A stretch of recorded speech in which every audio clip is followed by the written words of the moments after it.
चलो मित्र, सवार में उठी गयो, वेलो पानी गरम कर्યું ने પછી મસ્ત પાણી ગરમ પડીને નાહી પડ્યો અને તૈયાર થઈ ગયો, ફ્રેશ થઈ ગયા। તો આજે એવું છે તો કોલેજમાં જવાનું, તો ફટાફટ ચા પી લીધી, તૈયાર થઈ ગયા હતા। તો ગાડીની રાહ જોતા હતા એટલી વારમાં। તો બહારનું મોસમ દેખી લો તમે કેવું છે, જોરદાર છે ને।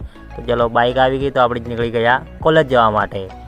તો જતાં જતાં અમે ગયા પેટ્રોલ ભરાવવા। પેટ્રોલ ભરાવીને પછી નીકળી ગયા। તો ફટાફટ હવે જતા रहिए कॉलेज में।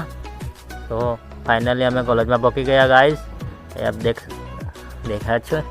तो પછી કામ પૂરું થઈ ગયું, તો અમે નીકળી ગયા ઘરે જવા માટે। તો ધીરે ધીરે નીકળીને મારે વિડીયો બનાવ્યો મસ્તનો સુંદર સો। થોડુંક ગાડીનું કામ હતું, એ ગાડીનું કામ પૂરું કરીને પાછા નીકળી ગયા ઘરે જવા। તો ઘરે આવીને પછી આ ડીજે વગાડ્યું ગાડીમાં। તો વ્લોગ પસંદ આવે તો લાઈક સબસ્ક્રાઈબ કરવાનું ના ભૂલતા।